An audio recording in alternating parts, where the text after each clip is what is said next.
Bien, bien, aquí nos quedamos. Perfecto. Bien, vamos a hablar entonces de, eh, perdón, de carcinoma epidermoide. El, es un cáncer de piel cuya causa principal es la exposición a la luz solar, tanto de niños como adultos. Eh, en los adolescentes más se da el carcinoma vasocelular a partir de los 10 años. El tumor es de tipo el carcinoma escamoso o epidermoide. La pigmentación de la piel es la protectora. eh, al, Esto implica que las personas de piel blanca tienen menos protección.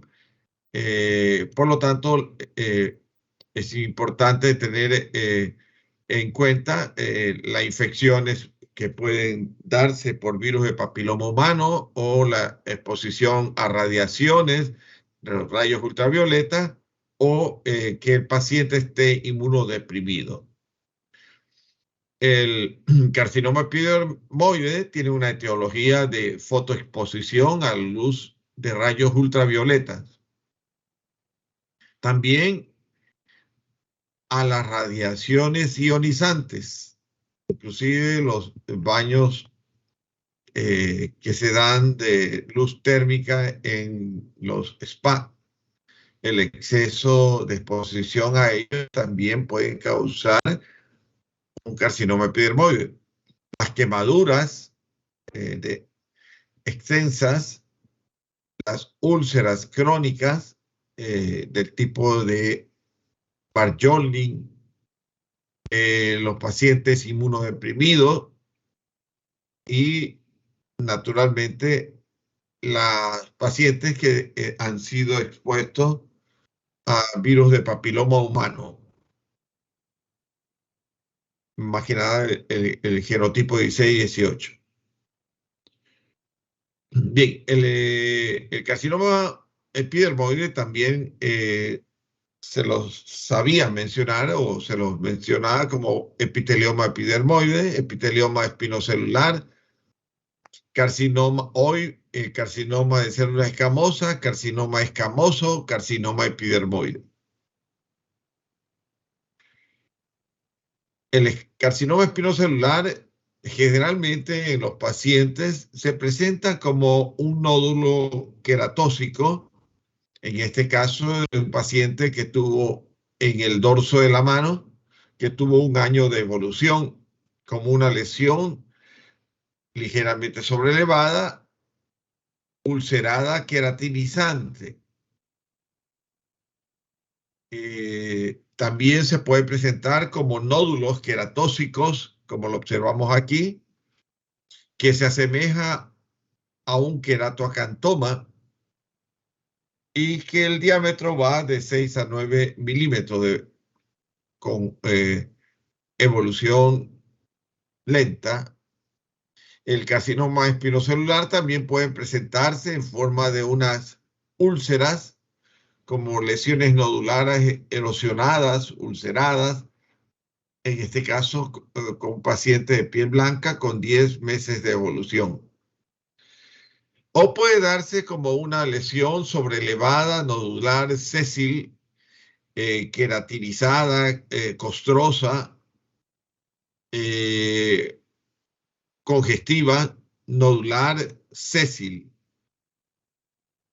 o una lesión que forma una forma sobrelevada, nodular y en la parte central ulcerada, queratinizante.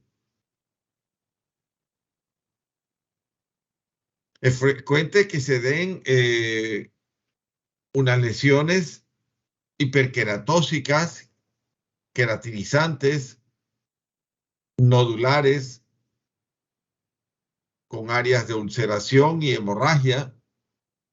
Eh, Pueden confundirse con un queratoacantoma y se pueden dar en el dorso de la mano o en la parte posterior del pabellón auricular, es decir, en piel expuesta a los rayos ultravioleta. O también puede aparecer en la región frontal, como la que está del lado derecho, en la región parietal, como un nódulo polipoide sésil sobrelevado, congestivo, y en la parte central queratinizante, hemorrágico, o formar una masa de mayor tamaño en el cuero cabelludo que tiene un color blanco grisáceo con zonas de queratinización central y hemorragia. El carcinoma de células escamosas también puede aparecer por ejemplo, en mucosa oral, y cuando se da, pues puede darse en la lengua con un aumento de volumen ulcerado ubicado en los bordes lateral de la lengua. Bien, para hacer el tratamiento, generalmente se utiliza la cirugía Mohs, en la cual se observa esa lesión queratinizante, ulcerativa, nodular, y se comienza con una extracción de la primera capa delgada de la piel y se manda al laboratorio de patología para su análisis transoperatorio para ver si los bordes quirúrgicos están libres de lesión. Luego, si hubiese positividad, se hace la extracción de otra capa delgada de piel, poco más profunda, y se manda al laboratorio de patología para su análisis y observar si tiene algunas células malignas del estrato escamoso de Malpighi. Si esto estuviera positivo, entonces se hace una extracción de otra capa delgada de piel más profunda para finalmente extraer prácticamente todo lo que contenga en los cortes histopatológicos células malignas con extracción, y pues naturalmente se procede a hacer la cirugía plástica con luego de la remoción, la restauración de la piel en sus capas. En cuanto a la parte histopatológica, el carcinoma epidermoide o escamo celular, en la epidermis se encuentra hiperqueratóxica con una proliferación irregular de células del estrato espinoso con atipias celulares que presentan mitosis con falta de los puentes intercelulares y que invade la dermis. La capacidad de maduración se manifiesta con el grado de queratinización. Broders lo clasificó según el porcentaje de las células queratinizadas contra la no diferenciada. El grado 1 se observó que el 75% de las células son bien diferenciadas. El grado 2, el 75 a 50, son células malignas bien diferenciadas. El grado 3, del 50 al 25% de células bien diferenciadas. Y el grado 4, apenas el 25% de las células son bien diferenciadas. En la parte histopatológica, en la biopsia de lesión tumoral, encontramos un carcinoma espinocelular de piel que presenta una invasión que procede del estrato espinoso de Malpighi, del epidermis, y que comienza a invadir la dermis por masas epidérmicas de tumor queratinizado de células escamosas moderadamente diferenciadas, rodeadas por un rico infiltrado linfocitario. Este Estas masas de células tumorales tienen diversas formas y tamaños, y en la parte central se observa una queratinización concéntrica que da lugar a perlas de queratina o perlas córneas. El carcinoma epidermoide, bien diferenciado e infiltrante, forman grupos de células escamosas que muestran un mínimo pleomorfismo nuclear, que se observa la presencia de los puentes intercelulares reconocibles todavía, y que las células tumorales presentan zonas de queratinización, contienen queratina, inclusive pueden llegar a formar lo que está en la micrografía, en la parte inferior, hacia la hora 6, 7, que viene a ser la perla córnea o perla de queratina. El carcinoma escamoso queratinizante invasor, ya más desarrollado, se observa una invasión de células escamosas bien diferenciadas, que inclusive llegan a tener en la parte central perlas córneas de queratina concéntricas,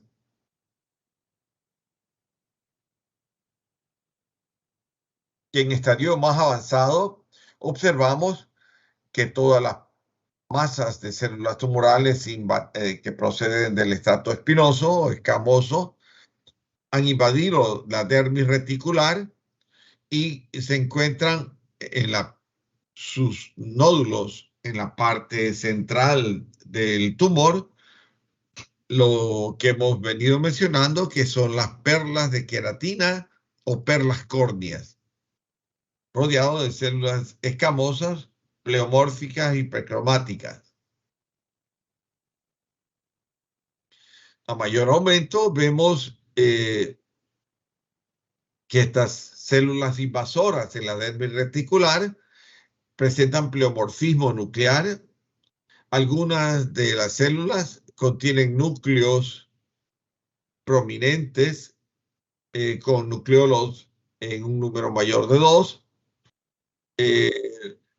notándose una hiperplasia basilar y queratinizaciones individuales, pero también queratinizaciones que da lugar a la formación de perlas córneas, características del carcinoma escamoso.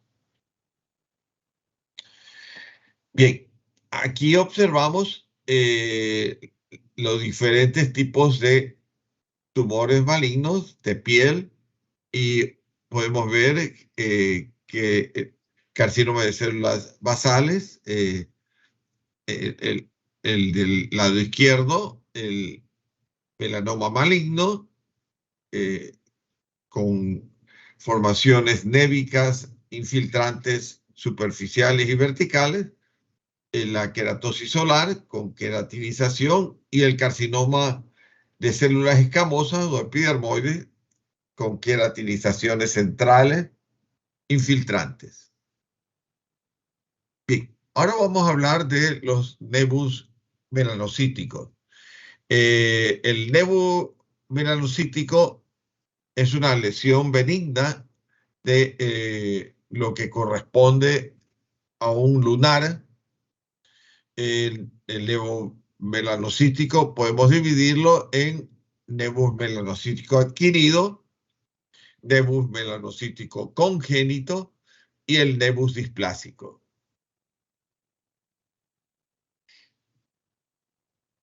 Corresponde al nebus melanocítico.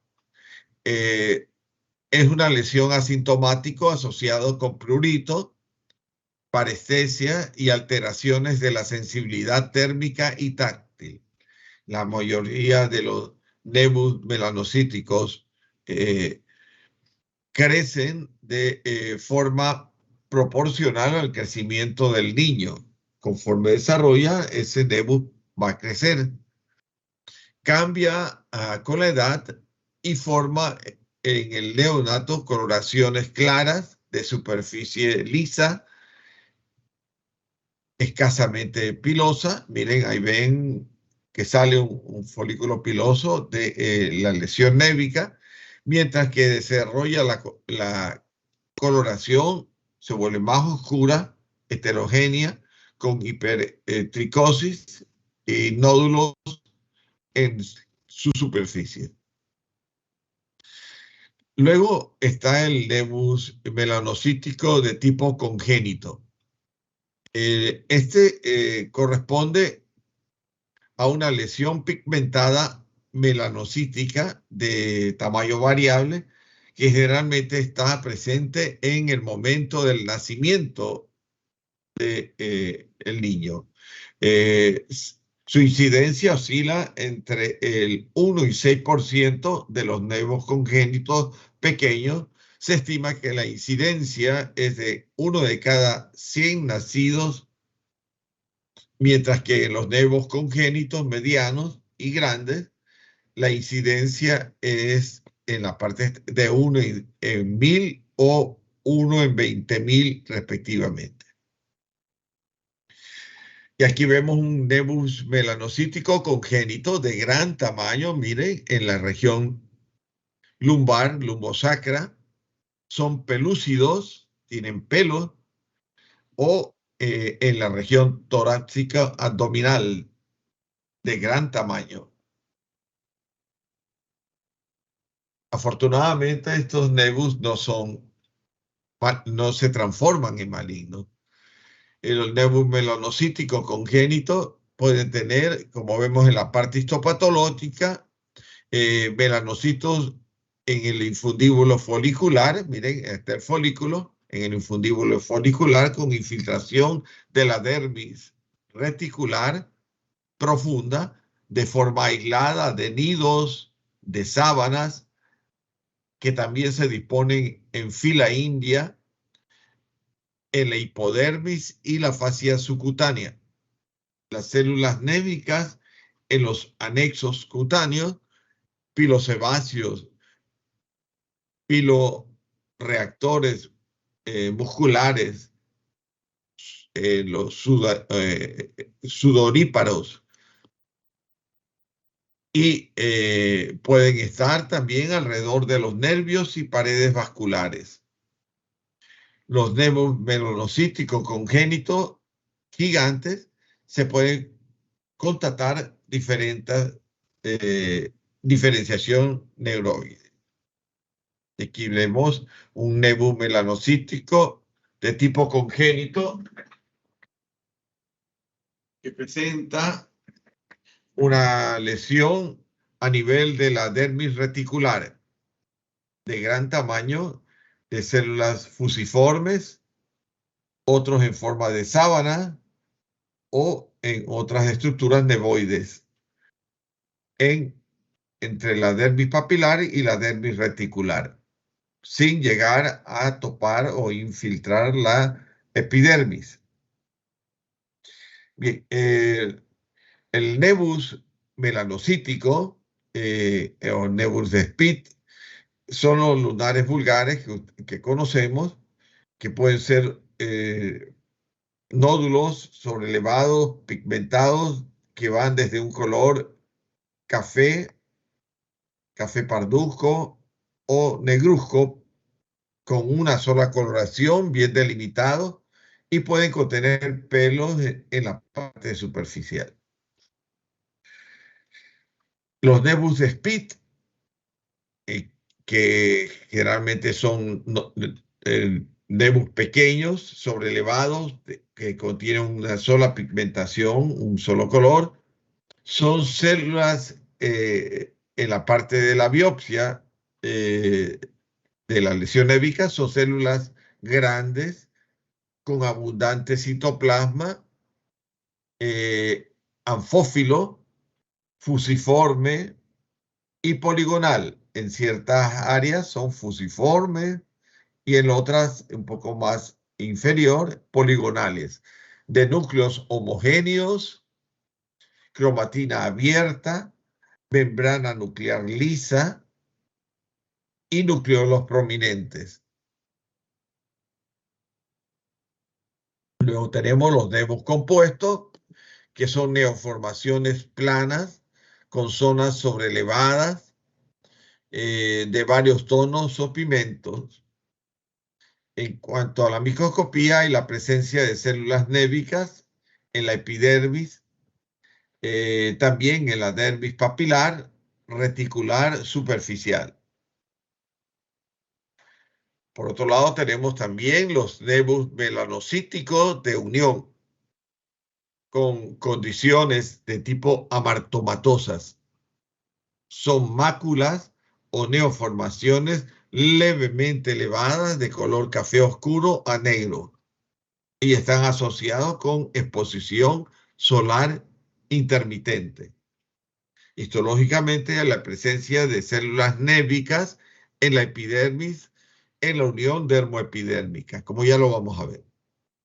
Y aquí observamos, si hiciéramos una biopsia de esos nevus de unión o compuesto, que lo acabamos de observar, en la parte de los criterios citológicos, podríamos decir que presentan un agrandamiento nuclear con nucleolos prominentes, pleomorfismo nuclear y citoplasmático.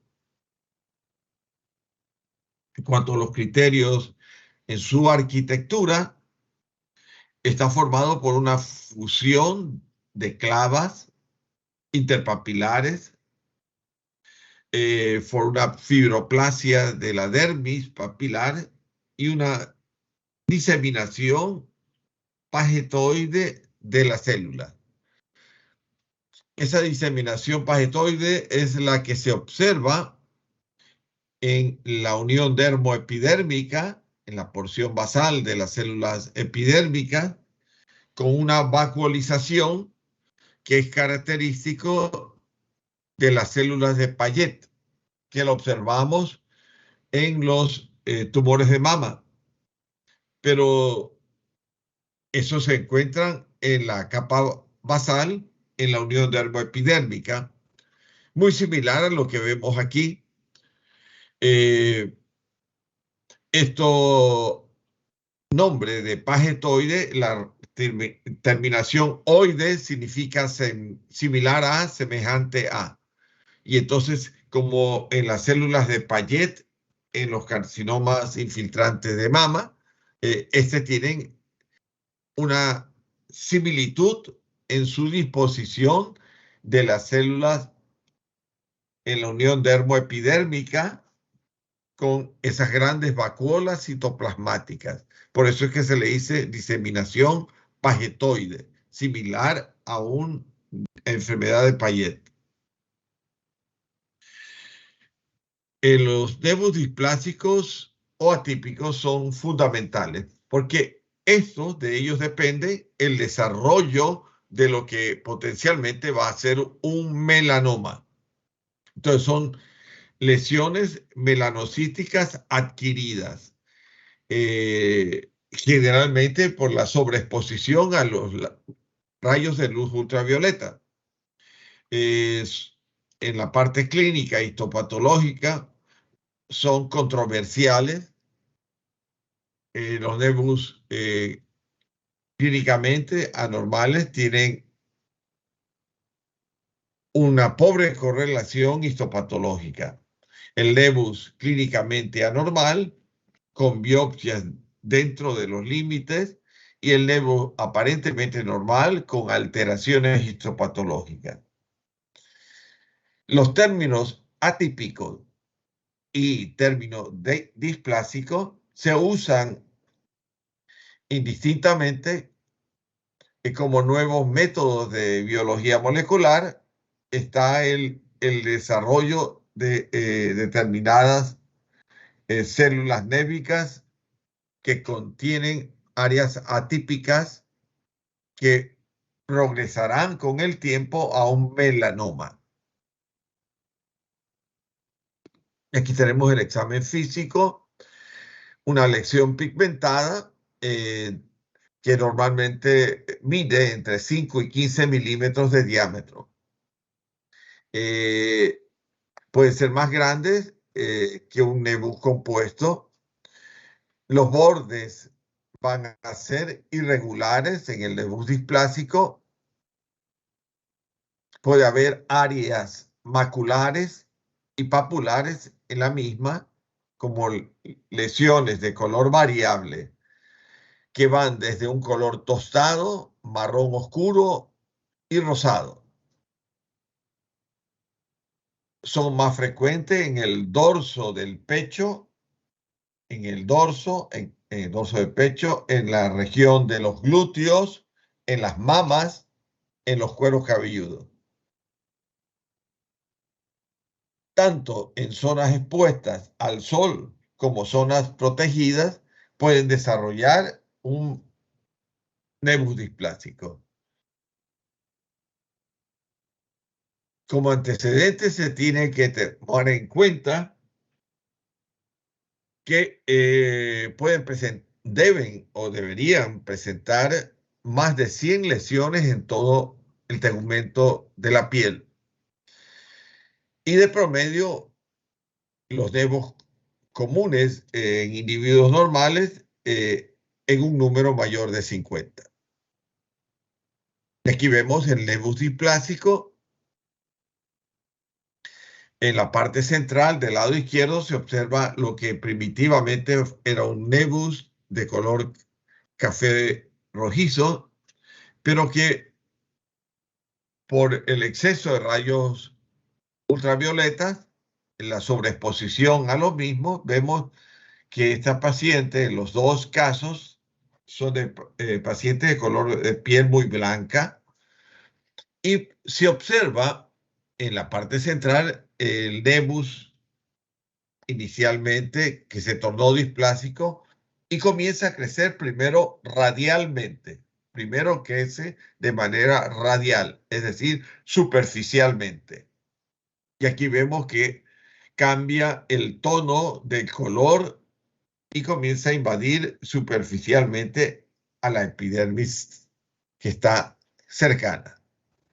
Luego también cambias de colores, ¿no? Que va de un color café negruzco, café rojizo, color rojizo y de bordes muy irregulares e infiltrantes. Entonces, tenemos que tomar en cuenta en la parte clínica el ABCDE como método de detectar en estadio temprano el melanoma. Y entonces, el A corresponde a la asimetría, es decir, el nebus benigno es una lesión pigmentada simétrica, los bordes totalmente redondos o ovalados. Pero en el melanoma se vuelven asimétricos, miren, irregulares, infiltrantes de manera superficial. El borde, que generalmente los bordes son bien definidos, bien delimitados, ovalados o redondos. Los bordes, en cambio, en el melanoma superficial, en el momento que se transforma, los bordes se vuelven muy irregulares, anfractuosos, de aspecto geográfico. Luego, el color. El color, normalmente un nebus debe tener un solo color, pero los melanomas, cambian su tono de color y aquí vemos en la parte inferior como un color negruzco pasa a ser un café parduzco, un café rojizo y un pardo. Tiene diversos tonos, diversos colores. Luego, el tamaño, un cuarto de pulgada, eh, pero súbitamente comienzan a aumentar su tamaño superior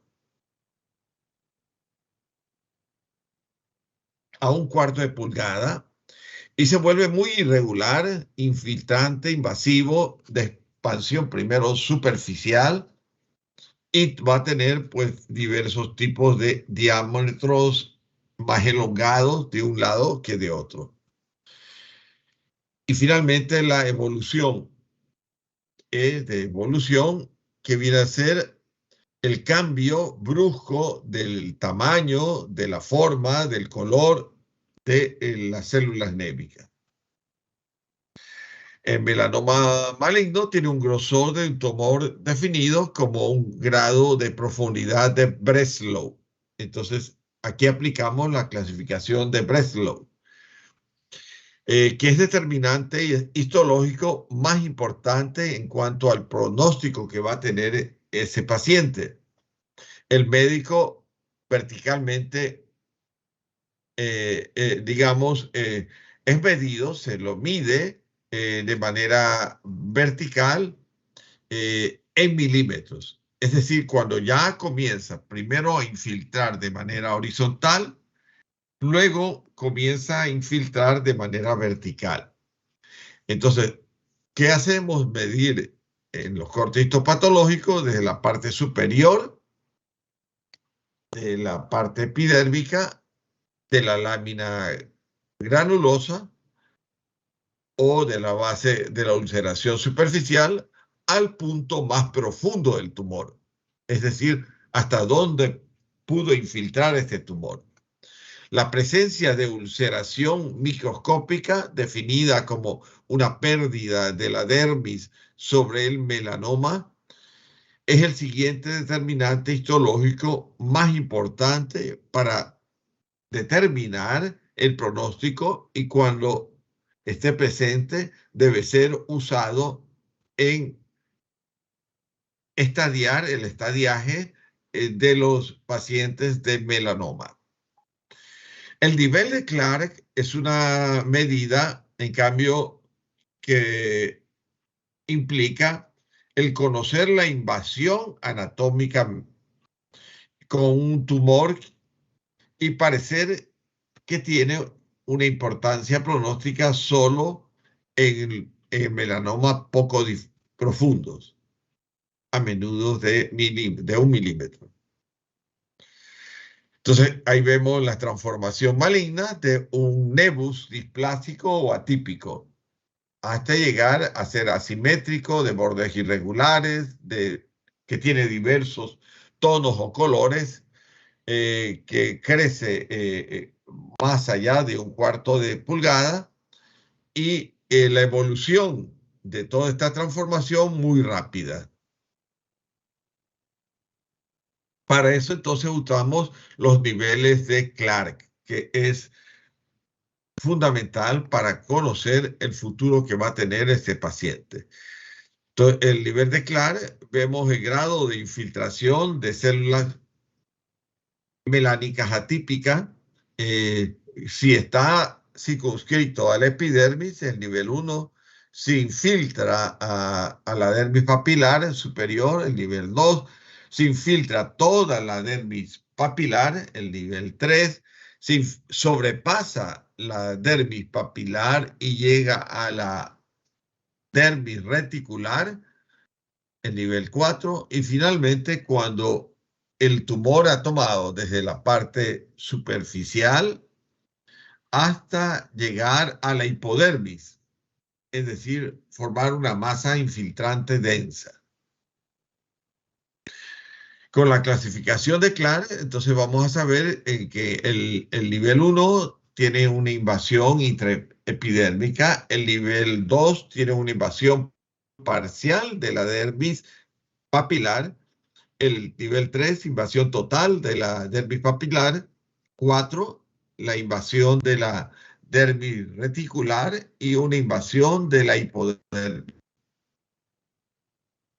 Aquí vemos otra clasificación, que es la clasificación del sistema Breslow. Esto está dado el nivel 1, que mide menos de 1 milímetro y está circunscrito a la parte epidérmica. El nivel 2, que va desde 1 a 1 o 2 milímetros y que infiltra toda la epidermis. el nivel 3, que sobrepasa de 2 a 1,4 milímetros de infiltración de células névicas atípicas. Finalmente, el nivel cuarto de Breslow, en la cual ha invadido la epidermis, la dermis papilar, la dermis reticular y está inclusive llegando a la hipodermis. Entonces, es importante detectar un nevus displásico, conocer su evolución que aparece en la adolescencia, persisten durante toda la vida y siguen apareciendo después de los 50 años.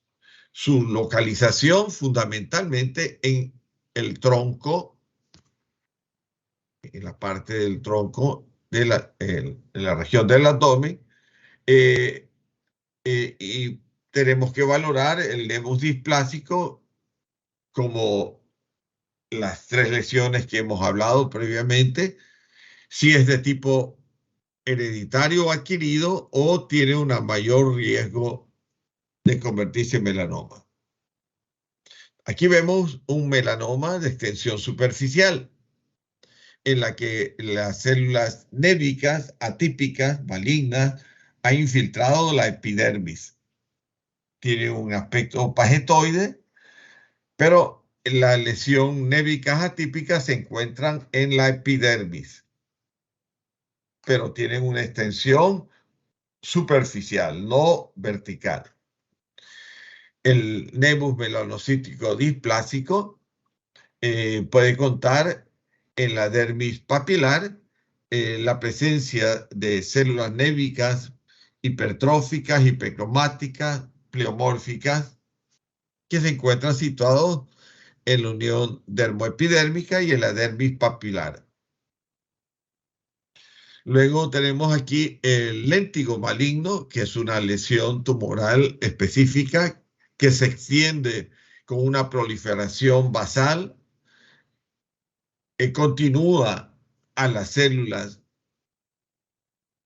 de unión dermoepidérmica, como observamos en el lado izquierdo, una unión dermoepidérmica uniformemente atípicas.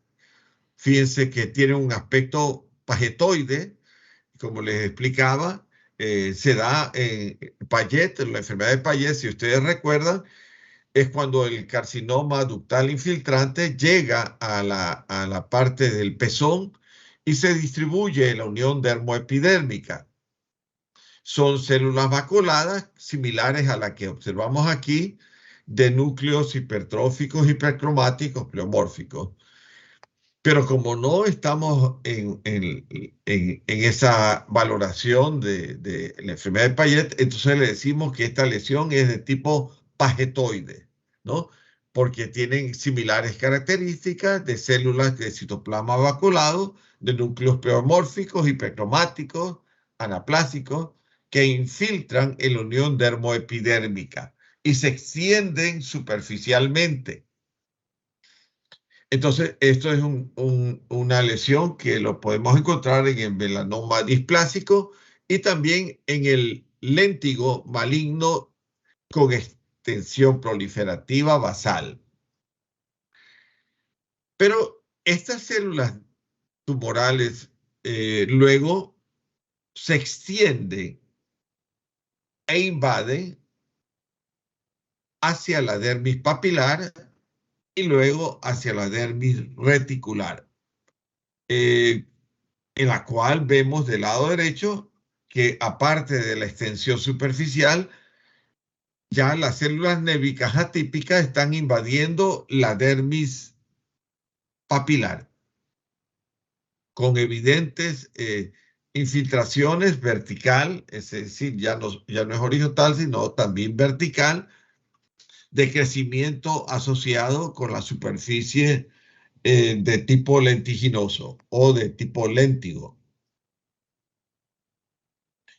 Aquí observamos en el momento ya transformado de melanoma nevoide, este melanoma nevoide que observamos del lado izquierdo y del lado derecho, tiene una extensión o infiltración superficial, horizontal, con una proliferación de células pagetoides sutiles y melanoma nevoide infiltrante de crecimiento sólido del lado derecho, que muestran atipias uniformes de graves eh, estos cambios graves melanocíticos dan lugar a cambios atípicos que naturalmente se encuentran en este momento todavía circunscrito a la dermis papilar y se observa abundantes mitosis. Este es el melanoma de extensión superficial. Luego encontramos el melanoma desmoplásico en la dermis reticular con infiltrado de melanocitos atípicos de células fusiformes, como lo encontramos en la micrografía del lado izquierdo. Se tornan los melanocitos atípicos, son fusiformes, como está en la hora 9 del lado izquierdo, con atipias en la cual hay melanófaros infiltrando con melanocitos que han invadido la dermis reticular y pasan luego, se extienden del lado derecho a la dermis profunda. Miren cómo van invadiendo la dermis papilar, dermis reticular y llegan a la hipodermis con melanomas nevoide de lesión simétrica anidada. Luego este melanoma se vuelve infiltrante de crecimiento sólido. Como observamos aquí, puede inclusive ulcerarse, dar áreas de hemorragia, pero las células tumorales, los melanocitos son totalmente atípicos, con una atipia severa o grave, que está formado de núcleos con abundante mitosis irregular, multipolares, infiltrantes. Observamos que en la dermis reticular ya hay una invasión de melanocitos atípicos, pleomórficos, hipercromáticos. El melanoma infiltrante posee áreas de melanocitos neoplásicos de crecimiento sólido con atipias uniformes graves y mitosis frecuente. Como vemos aquí, totalmente poblada la unión dermoepidérmica con la dermis papilar de células névicas pleomórficas, hipercromáticas, anaplásicas, atípicas, con nucleolos prominentes que infiltran la dermis papilar. Que observamos que desde el primer momento, como vemos del lado izquierdo, los melanocitos atípicos se hallan proliferando en la zona de la unión dermoepidérmica, como está la flecha de gran tamaño, que rompe la membrana basal y que ha penetrado a la dermis papilar y luego dermis reticular. Bien. El melanoma maligno es un cáncer de células que producen pigmentos melánicos, como observamos en este recuadro, localizado predominantemente en la piel. Pueden encontrarse también, aparte del melanoma de piel, pueden encontrarse en el globo ocular, en la oreja, en el tracto gastrointestinal, en la lectomeninges, en la mucosa oral y en la mucosa genital. Se produce una incidencia del 4 a 5% de todos los cánceres de piel. La detección temprana del melanoma maligno es la mejor forma de reducir la mortalidad de este mal. Esto es fundamental. Mientras más tempranamente se detecte un melanoma maligno en estadio incipiente, cuando está recién infiltrando la capa superficiales en ese momento es preciso se haga la extirpación completa de la lesión y por lo tanto va a reducirse con esto la mortalidad de este mal. Aquí vemos melanomas malignos clínicamente a este paciente eh, tercera edad de infiltración irregular, mal delimitada, infiltrante de un gran tamaño que está a nivel de la mejilla, o este melanoma maligno que ya ha invadido, está infiltrando hacia planos profundos, primero horizontal y luego vertical.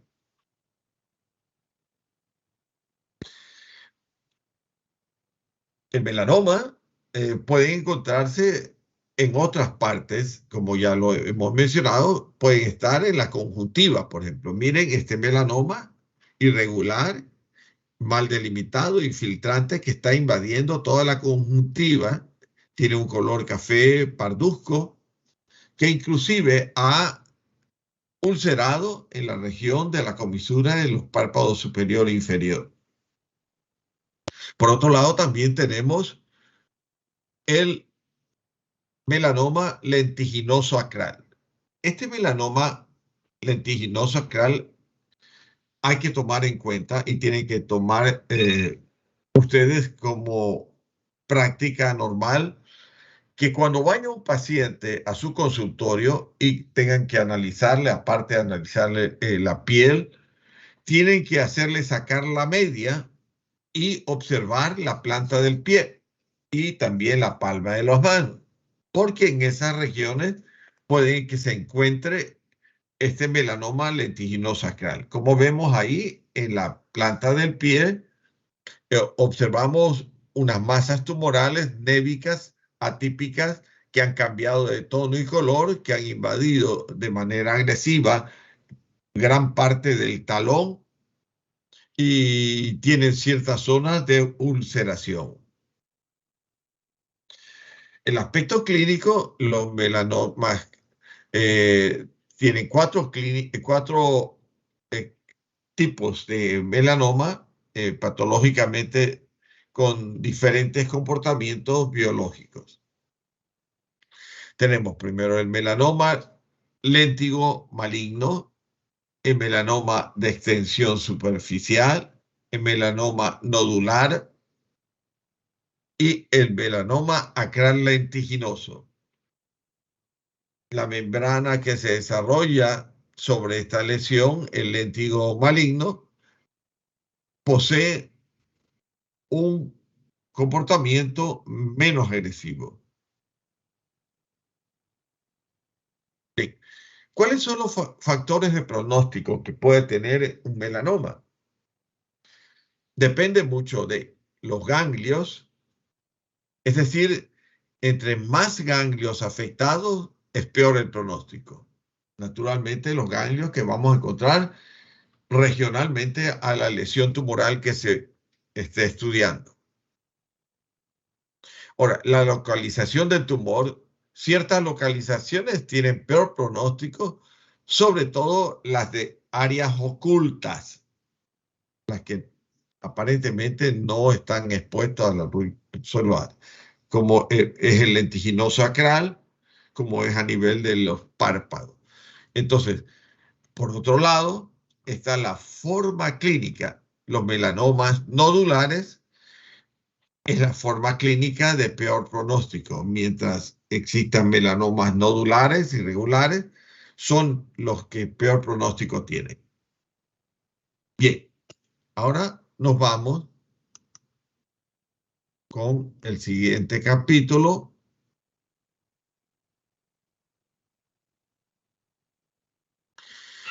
Y vamos a hablar del sistema tegumentario, pero ahora vamos a referirnos a neoplasias. Ya vimos las epiteliales con las verrugas, condiloma, carcinoma vasocelular, carcinoma epidermoide y melanoma. Y ahora vamos a ver de neoplasias de tejido blando. La primera que vamos analizar es el lipoma en el tejido blando. En particular, un lipoma que más frecuentemente se encuentra a nivel de cavidad oral. Ahí vemos una masa tumoral sub- subepitelial, submucosa, eh, de superficie lisa, brillante, eh, muy vascularizada, con capilares, muy congestivos, que tiene un color blanco amarillento y que se encuentra, este es un tumor de 4 centímetros de diámetro en la mucosa retro con, eh,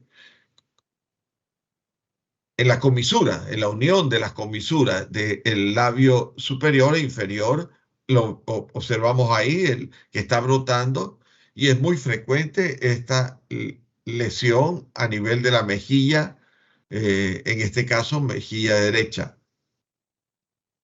Pero también lo podemos encontrar a nivel de la lengua, por ejemplo, es un lipoma sobrelevado, nodular, de color amarillo eh, parduzco, que se encuentra en los bordes lateral de la lengua. O también lo podemos encontrar en el carrillo, en la base de la lengua. Podemos encontrar como una lesión tumoral pequeña, sería ideal encontrarlo ahí y extirparlo, pero la misma, si se deja evolucionar con más tiempo, puede llegar a ser de gran tamaño, como lo observamos aquí en la base de la lengua, pero siempre una lesión tumoral bien circunscrita, bien delimitada, cubierta por una delgada cápsula, lisa y brillante. Podemos proceder a extirpar en estadio temprano, por ejemplo, el que está en la mejilla, con una asa térmica, se lo está extirpando y vemos que el tumor tiene un color amarillo blanquecino que está bien delimitado, bien circunscrito y que estaba en la región de la mejilla.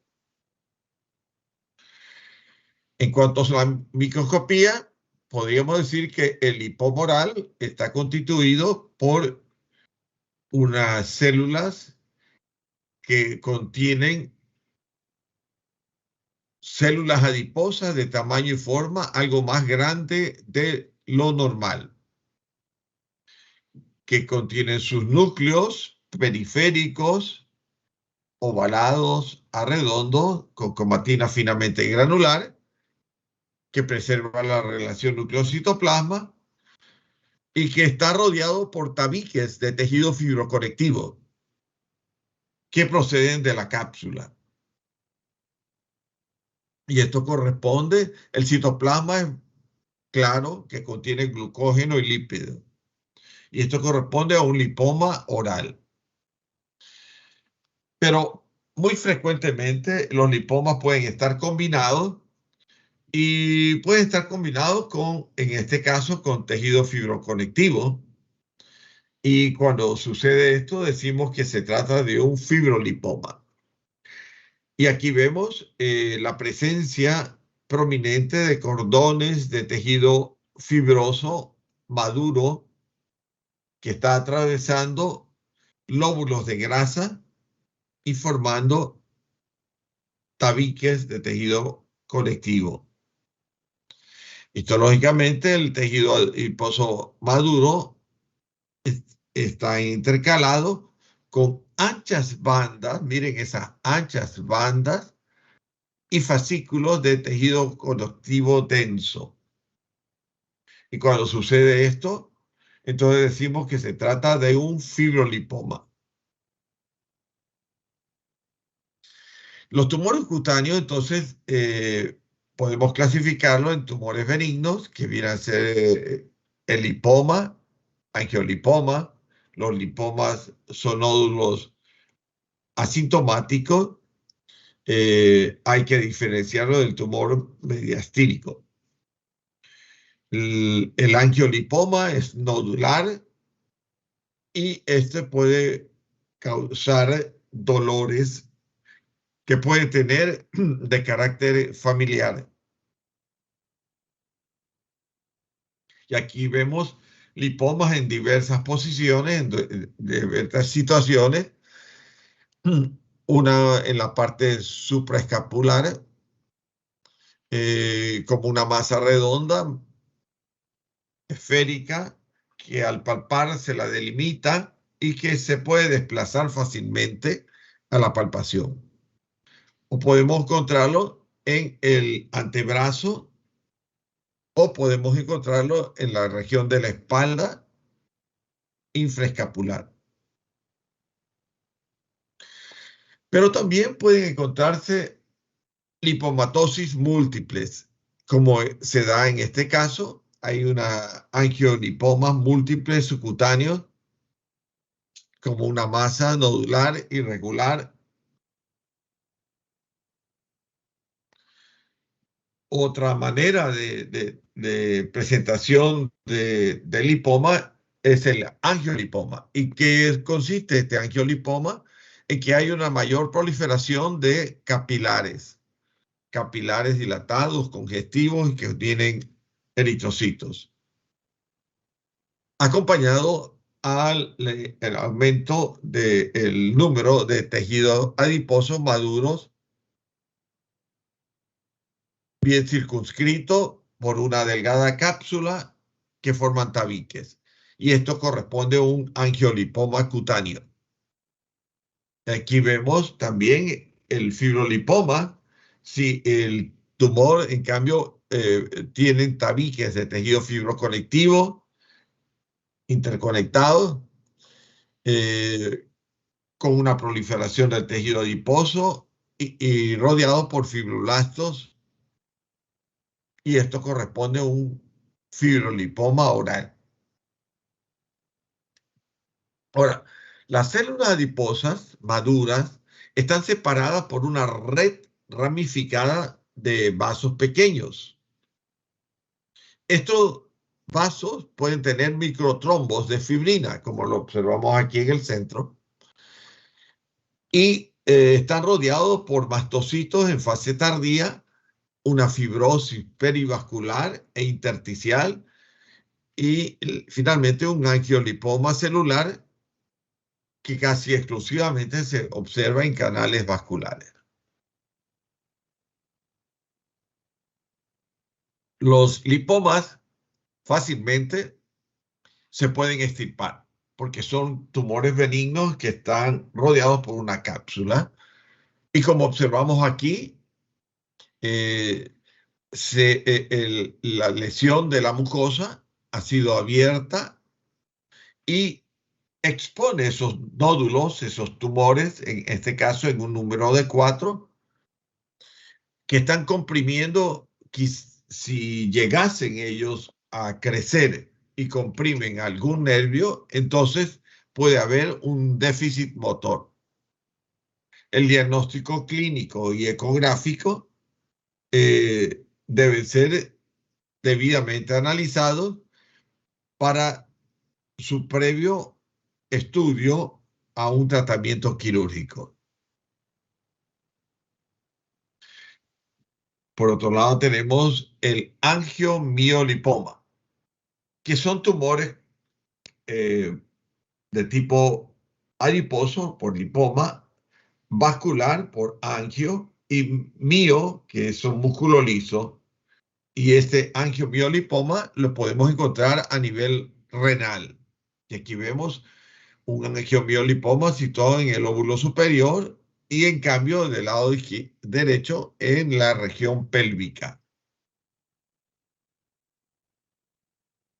El angiomiolipoma tiene la siguiente característica: se observa un tabique de tejido fibroconectivo que lo rodea, contienen células adiposas de tamaño y forma algo más grande de lo normal, de núcleos excéntricos ovalados que contienen glucógenos y lípidos.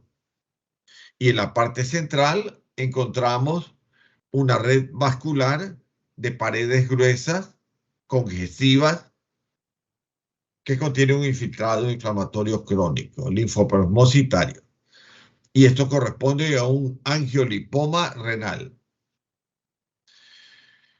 El angiolipoma renal es una neoplasia benigna que vemos aquí en este riñón, que contiene una amplia zona mesenquimatosa con vasos de paredes gruesas y que contiene un tejido muscular liso, por eso se le llama mío, ¿no? Porque tiene un tejido liso y tejido adiposo.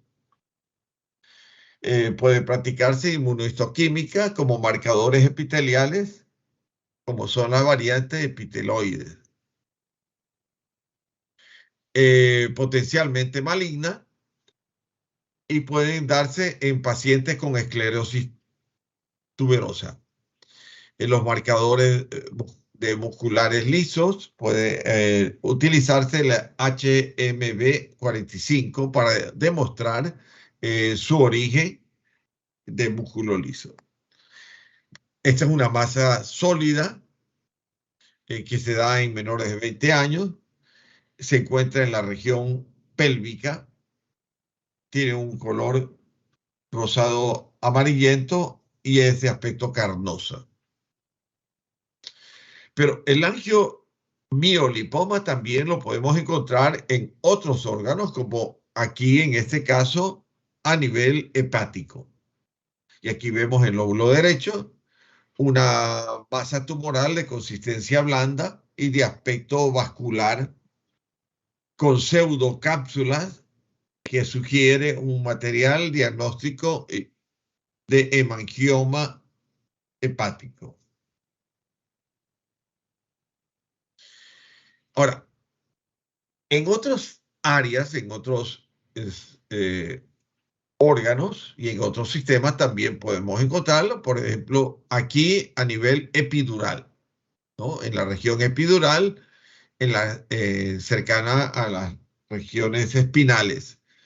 Y ahí observamos una masa lobulada, nodular, bien delimitada, bien circunscrita por una delgada cápsula de color amarillo rojizo. En la parte histopatológica se observa que tienen una proliferación de células adiposas maduras que contienen tabiques de tejido fibroconectivo con un crecimiento vascular de células endoteliales delgadas, muy vascularizado. Y entonces, por eso este de aquí se lo clasificó como un angiomiolipoma espinal. La versión maligna de los lipomas sería el liposarcoma. El liposarcoma lo vamos a clasificar según el grado de diferenciación. Y tenemos los siguientes tipos. Bien diferenciado, que se da a nivel retroperitoneal, es de bajo grado de malignidad. El liposarcoma mixoide, que se da en las extremidades de bajo grado de malignidad. El liposarcoma desdiferenciado, que se da en el retroperitoneo y es de un alto grado de malignidad, el retroperitoneal. Por otro lado, el liposarcoma pleomórfico, que se da en las extremidades, es de alto grado y la etiología desconocida aparece en varias alteraciones citogenéticas asociadas, en la cual podemos observar que existe una erosión del hueso y provoca una infiltración con prolongación tumoral en tejido vecino. Este es otro ejemplo de un liposarcoma mixoide en el muslo de un varón de 47 años y vemos el muslo y una masa tumoral bien circunscrita, que tiene una masa sólida hipoecogénica que presentan bordes lobulados de tejido celular subcutáneo y aproximadamente un diámetro de 8 centímetros de diámetro. La ecografía ha mostrado importante vascularización con restricción del tejido adiposo, que se ha convertido en una masa tumoral infiltrante de tipo mixoide de células redondas. Y aquí vemos esta masa tumoral encontrada en este paciente en el muslo derecho, con una masa irregular, invasiva, infiltrante, mal delimitada, cauchosa, dura. En cuanto a la extirpación de dicha pieza tumoral, lo observamos ahí, presenta un tejido de aspecto carnoso, mal delimitado, infiltrante, de color blanco amarillento, que presenta áreas de hemorragia e infiltración bastante expansiva. En cuanto a la microscopía, este tumor presentó un diagnóstico de liposarcoma mixoide del muslo.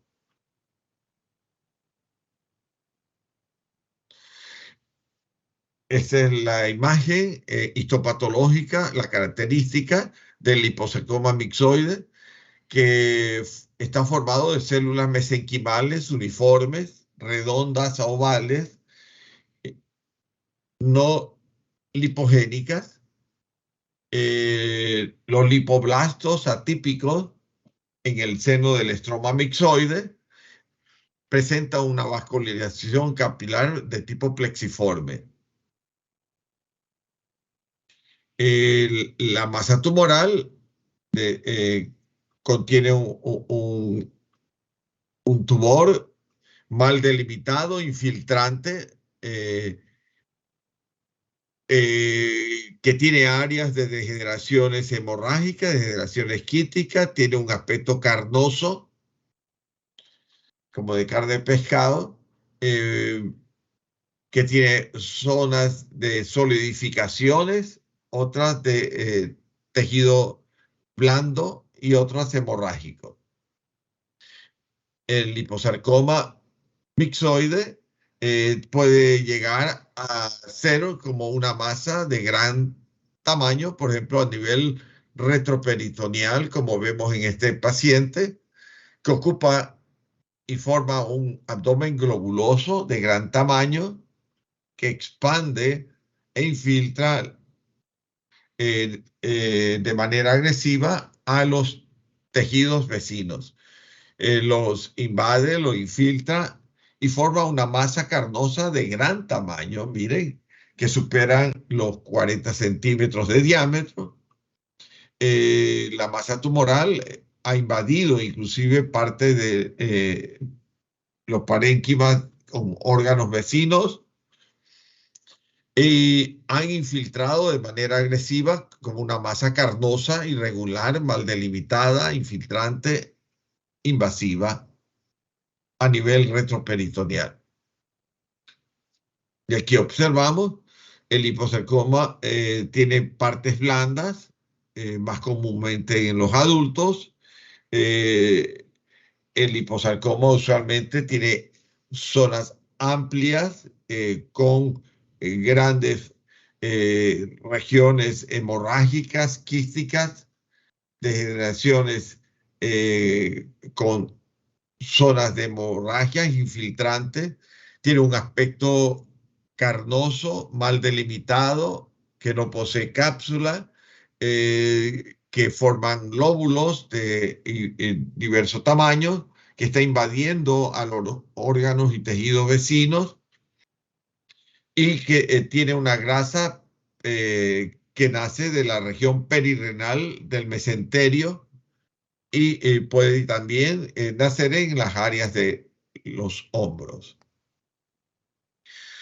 La parte histopatológica correspondió a un liposarcoma mixoide que contiene áreas de matriz mixoide con alto contenido acuoso de células lipomatosas atípicas de la variedad de células redondas de este tipo, en la que están formados de células poliédricas, acúbicas o poligonales, de citoplasma vacuolado, de núcleos pleomórficos, hipercromáticos, eh, pero de un aspecto monomórfico, infiltrante, mal delimitado, que invade y es lo característico con nucleolos prominentes y mitosis muy frecuentes y atípicas.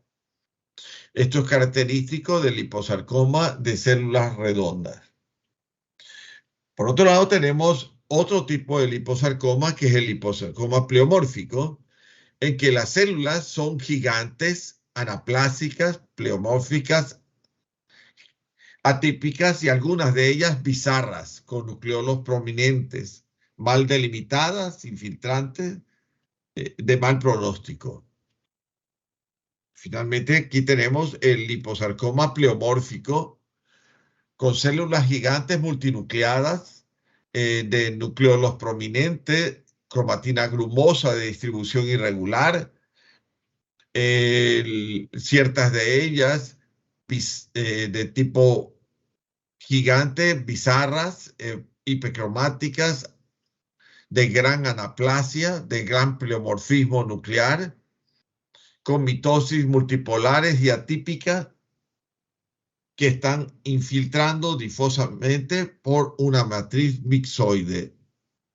Este corresponde al liposarcoma pleomórfico de mal pronóstico.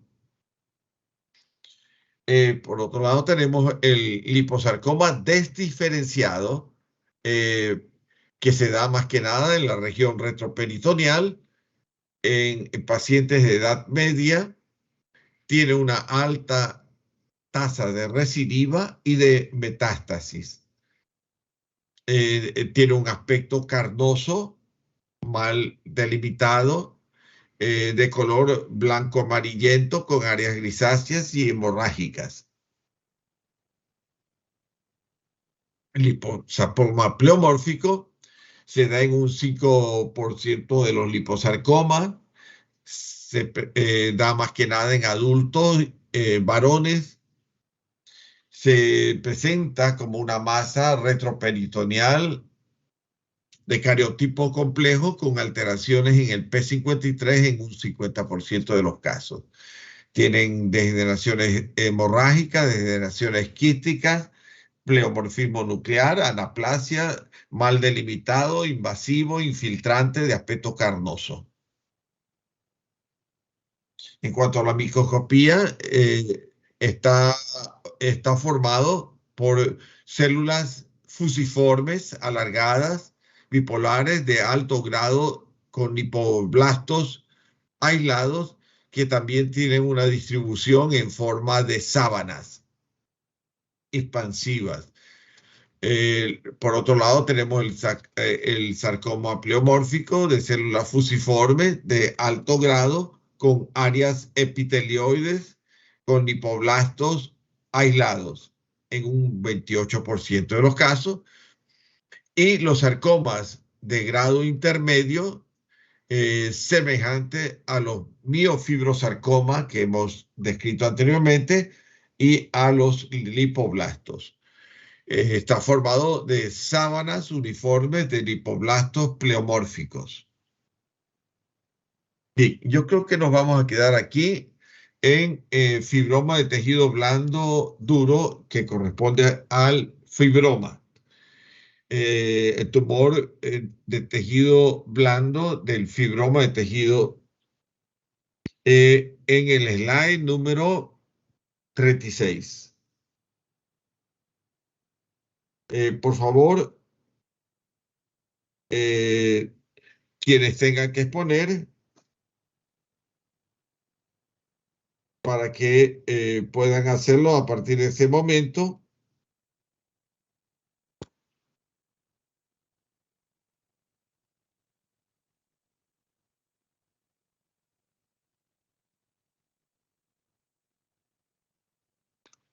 ¿Quién va a empezar su exposición?